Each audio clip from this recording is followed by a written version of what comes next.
Dahil nga sa pagkatalong muli ng Houston Rockets sa Game 3 laban sa Los Angeles Lakers, delikado nga ang kanilang kalagayan ng maagang ma-eliminate ngayon sa playoffs. Alam naman nga ninyo, wala pa ni isa mang team sa history ng ligang nakapag-comeback mula sa pagkakabaon sa 0-3. Kaya kung pagbabasihan natin ang history, malabo na ngang makakuha po silang muli ng 4 na magkakasunod na panalo.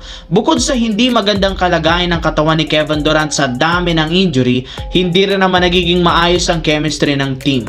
Mismong si Coach Emi Udoka na ang nag-call out sa mga player pagkatapos ng kanilang pagkatalo sa Game 3. Ayon sa naging pahayag nito, hindi nga daw niya alam kung kulang sa experience ang kanyang mga player o kung takot lamang na gumalaw sa mga crucial moment. Base pa sa isang insider, hindi nga daw maganda ang nangyari sa loob ng locker room pagkatapos ng pagkatalo sa sobrang tahimik ng mga players at coaches. Wala nga daw ditong umiimik sa sobrang pagkadismaya sa pagkatalo sa Game 3. Samantala, marami nga talaga ang nagulat sa ginawang comeback win ng Los Angeles Lakers sa Game 3 laban sa Houston.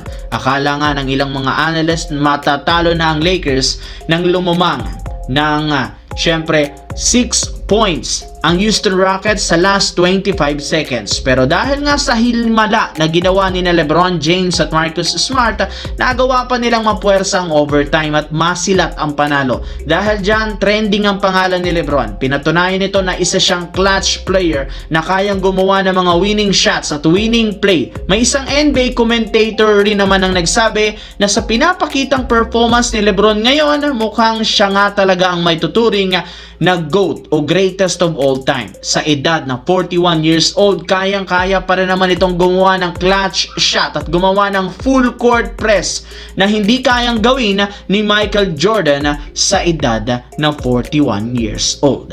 Sa kabilang banda, dito naman tayo. Nagkaroon nga sana ang Portland Trail Blazers ng napakalaking tsansang maipanalo ang Game 3 at makuha ang 2-1 na kalamangan. Sila nga sana ang may control buong game nang mawala si Victor Wembanyama. Ngunit nasayang lamang ng Blazers ang ganitong oportunidad matapos silang mag-choke sa 4th quarter at matalo pa 120-108. Biglangan nalamya ang kanilang opensa at depensa. Kaya ito ang mismong dahilan bakit nasayang ang nagawang performance ni Jrue Holiday na nakakuha sana ng 29 points at si Scoot Henderson na merong 21 points. Bukod sa dalawa, struggle dito si Deni Avdija na umabot lamang ng 19 points sa kanyang 3 out of 15 shooting.